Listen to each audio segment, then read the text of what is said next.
Nous sommes ici pour accueillir M. Sean Marcos et M. Mauricio Fuentes de l'Association internationale contre la discrimination de l'image. Ils viennent nous sensibiliser contre la discrimination d'image. Leur but est de lutter contre les stéréotypes et les jugements de valeur basés sur les apparences. De nos jours, nous avons souvent tendance à juger quelqu'un par leur apparence physique, par leur culture, par leurs valeurs, leur religion, etc. Ils sont ici pour vous présenter leur campagne de la réflexion et comment tout cela a commencé. Alors, je laisse la parole à M. Marcos et M. Fuentes. On a finalement compris que, en faisant de la recherche, que ça touche pas seulement du monde comme moi, mais tout le monde. Une personne qui puisse avoir des problèmes de poids, différentes sexualités, des gens de différentes cultures, religions, couleurs. Et ça nous a porté à avoir le soutien d'une cinquantaine d'associations internationales, à peu près 25 associations juste du Québec, qui nous soutiennent pour essayer de sensibiliser les gens. Et avant tout, on voudrait sensibiliser les jeunes parce que ça commence avant tout par les jeunes. Et nous, qu'est-ce qu'on compte faire, c'est de vous montrer quelques petites situations de comment la discrimination de l'image est véhiculée dans les médias, que vous regardez à tous les jours, que ce soit à la télévision, dans des magazines, des vidéoclips, etc. Alors, on va vous montrer ça pour juste vous donner une petite idée.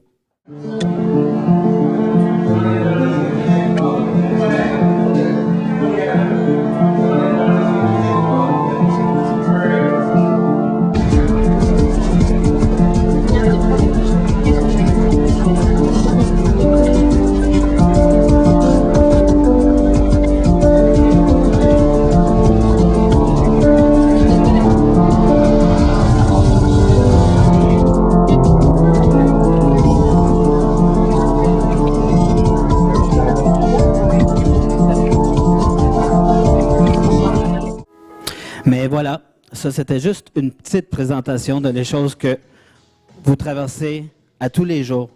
Ici même à l'école, vous le faites. J'ai entendu qu'il y avait des gens qui ont ri tout à l'heure quand ils ont vu certaines choses sur l'écran. Mais c'est correct, parce que nous, on ne va pas effacer l'image de la discrimination tout de suite. Mais ça commence par vous. Ici même à l'école, le matin quand vous vous réveillez, quand vous vous habillez, que vous voulez impressionner, vous voulez vous faire accepter, mais tout ce que vous voulez vraiment faire, c'est vous exprimer et que quelqu'un vous écoute. Puis c'est ça qui est important, pas seulement pour aujourd'hui, mais pour le futur, puis pour toujours. Parce que c'est vous le futur, croyez-le ou pas, vous allez être tous dans des positions plus tard dans la vie et vous allez tous passer par quelque chose comme ça. Même ceux qui pensent qu'ils vont jamais passer par quelque chose comme ça. Ça va être avec un garçon, ça va être avec quelqu'un d'autre, ça va être avec quelqu'un que vous aimez, ça va être avec quelque chose qui vous touche vraiment profondément. Et puis, il y a même des gens ici que peut-être vous souffrez en silence puis vous parlez pas. Puis c'est comprenable parce que tout le monde passe par des choses comme ça. Puis c'est pour ça que c'est important. Et c'est pour ça qu'on doit continuer à sensibiliser les gens. Et si vous pouvez faire votre part, mais déjà là, on commence quelque part. Puis c'est très important. Et puis, maintenant, je voudrais vous présenter notre porte-parole de spokesperson qui est Natasha Sebastian. Natasha Sebastian, tout le monde? La raison pourquoi on a choisi Natasha Sebastian, c'est parce que elle a quelque chose à dire. Elle a 18 ans, puis elle va exprimer pourquoi elle est ici aujourd'hui avec nous et pourquoi elle trouve cette cause importante. Ben voilà, Natasha Sebastian. Je m'appelle Natasha, j'ai 18 ans comme Mauricio il a dit. Je suis étudiante à temps plein, mais aussi chanteuse à temps partiel en dehors de l'école. J'étudie la science santé et je chante du rock. Okay. Normalement, à cet âge-là, tout le monde en pense, Rihanna, Lady Gaga, on veut voir du pop, électro. Mais moi, je vais à l'encontre de ça parce que depuis le jeune âge, j'écoute du rock, genre. Je sais pas si vous connaissez les bandes Billy Talent. Ouais, on a écouté Linkin Park tantôt, c'est ça que moi j'écoutais à votre âge. Là, je suis rendue au cégep. Et c'est différent, mais à votre âge, j'ai passé un moment difficile, vraiment difficile. En secondaire 1, ça a commencé. Même en 6e année, mais c'était plutôt au secondaire que ça a commencé. Moi, je ne sais pas si vous avez vu, mais je suis d'un différent teint que les Québécois ici à Montréal. Mon père est Sri Lanka, ma mère est italienne. Donc, je suis un mix et je suis un peu plus foncée que d'autres. Et à mon école, ça ne matchait pas. De plus, mes parents sont anglophones, les deux sont immigrants, et moi, je suis née anglophone. J'ai été mise à part à cause de ça. Pas seulement à cause de comment je parlais, mais comment je me tenais, qui j'étais, ma couleur de peau, ma langue, le poids que j'avais. J'avais 13 ans, puis J'étais un petit peu rondelette, là. Je disais pas que j'étais grosse, j'étais pas grosse. Mais j'avais un petit pot de ventre, mais j'ai 13 ans, j'étais encore enfant. Puis j'avais, non, même pas des filles. Les filles me disaient ça plus en cachette, tu sais, plus pour me donner un coup dans le dos. Mais les gars au milieu des corridors, parce que moi j'allais à une école mixte, me gueulaient ça de l'autre bord. Hey, tu bloques le corridor. Ouais. J'ai jamais pleuré devant le monde. J'ai pris ça comme une femme, tu sais. J'ai pris ça strong.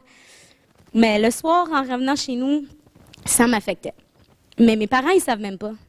Puis de plus, je me tenais avec des filles, tu sais, comme vous tenez avec des filles. Ça m'est déjà arrivé que, ben c'est sûr, tu sais. Mais quelquefois, une fois, je m'en rappelle, je suis allée à la toilette avec mes amis. Tu sais, après dîner, tu prends ta boîte à lunch, tu vas faire pipi, puis après tu vas au casier pour déposer ta boîte à lunch. Ben, je suis sortie de la toilette, puis mes amis n'étaient plus là. Ça m'est arrivé.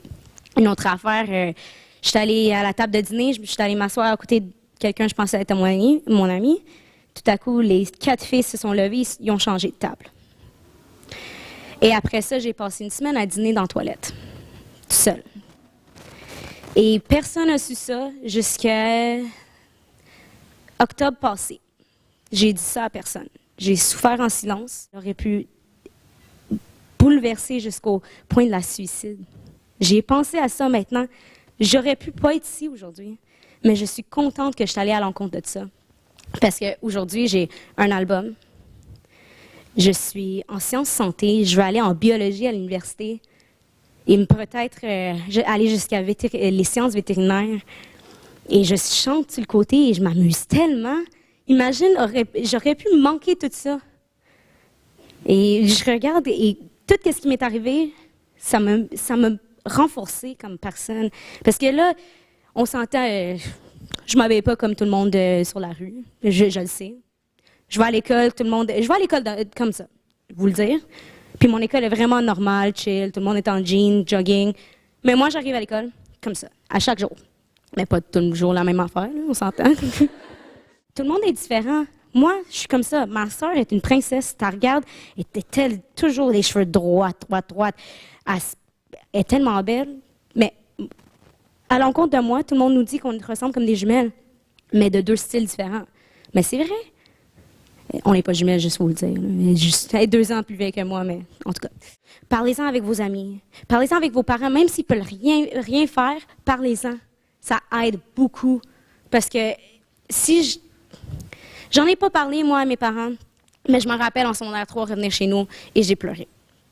Je me rappelle en secondaire 5, il y avait le voyage à New York, puis 2 jours avant de partir au voyage, les filles m'ont envoyé un message texte qu'ils ne voulaient pas que je vienne. Parlez-en à quelqu'un, passez pas à la ligne, parce que ça peut vous détruire. Et si vous voulez en parler à moi, n'importe quand que vous voulez, cherchez-moi sur Facebook, j'ai un email, tu peux me parler à moi, ça va à personne d'autre, direct. Puis tu peux me parler de tes problèmes, personne ne va l'entendre. Je peux peut-être pas vous aider, mais juste en parler, ça peut aider. J'espère qu'on a fait un changement avec vous aujourd'hui. Merci. Natasha, Sébastien, tout le monde. Est-ce qu'il y a quelqu'un qui voudrait demander quelque chose, qui voudrait savoir c'est quoi exactement l'image de la discrimination, ou qui veut peut-être en parler, ou qui peut-être veut savoir un petit peu plus? S'il y en a quelqu'un qui a une question, vous pouvez lever la main, je vais marcher vers vous avec le microphone pour que vous puissiez poser les questions. Et c'est pour ça qu'on a choisi quelqu'un comme Natasha Sébastien, car on croit vraiment à elle. On a vu à quel point elle avait été touchée par tout ce qu'elle avait vécu. Et elle, sa meilleure manière de s'exprimer, c'est par la musique, par la chanson. Et c'est pour ça que pour aujourd'hui, elle va chanter pour vous. Elle va vous donner un petit spectacle.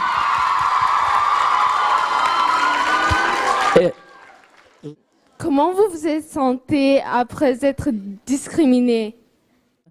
J'avais le choix ou bien de me taire, ou bien d'essayer de commencer par sensibiliser les gens du festival et les gens de l'industrie, parce que évidemment l'industrie de l'image, c'est une industrie très, très, très forte qui véhicule un message énorme. Comme vous avez vu dans les vidéos, à tous les jours, vous recevez des messages publicitaires, que ce soit à la télévision, que ce soit dans des magazines, dans des billboards.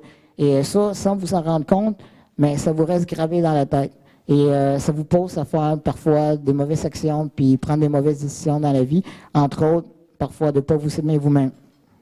Il faut commencer par essayer de s'aimer soi-même et s'accepter comme on est. Et par la suite, accepter les autres. Et c'est pour ça que nous, on a ouvert une association internationale et avec l'aide de partenaires qui militent pour toutes sortes de différences.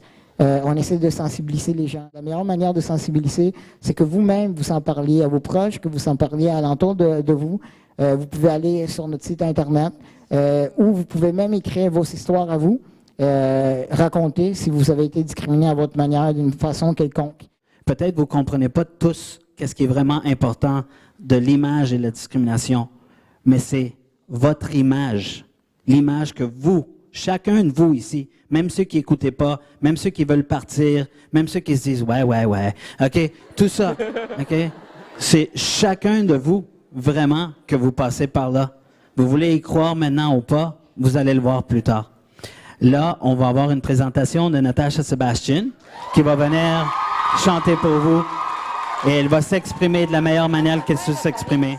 Steve Nadeau, mon guitariste.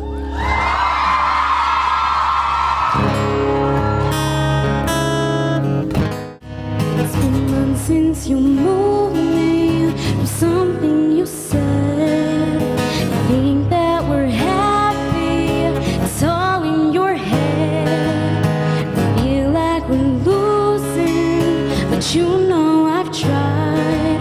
Can't put this behind me, the times that you've lied, but I'm not gonna waste my time trying to keep you as mine. Remember this.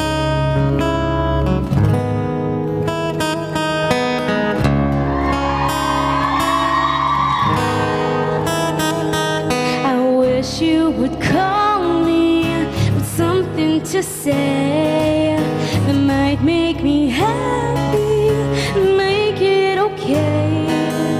It's not like I'm wounded, it wasn't that great. I will remember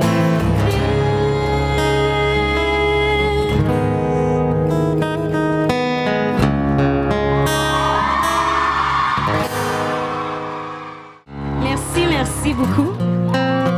Cette prochaine s'appelle Breathe Again. La dernière, c'était Remember This. but I will breathe again. My heart's still beating. Don't worry your pretty little head, 'cause I don't feel anything. It'll be easy to forget you, 'cause you just beat me to it. I was gonna do it anyway. Merci. Ça, c'est la dernière. Ça s'appelle With Me. J'espère que vous aimez ça.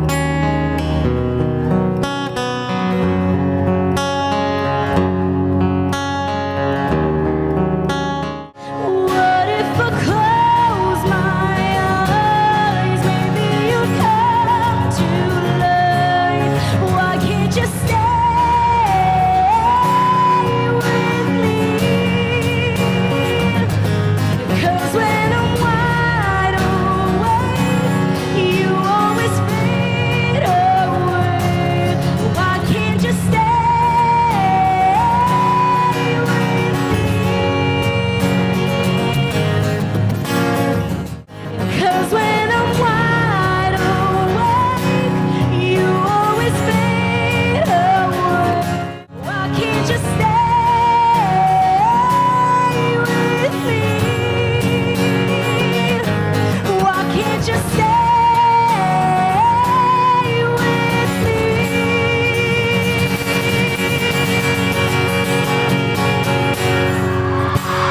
Natasha Sebastian et Steve Nadeau, tout le monde. The night's too long, so when we sleep, I keep the lights on. Be yourself, be strong.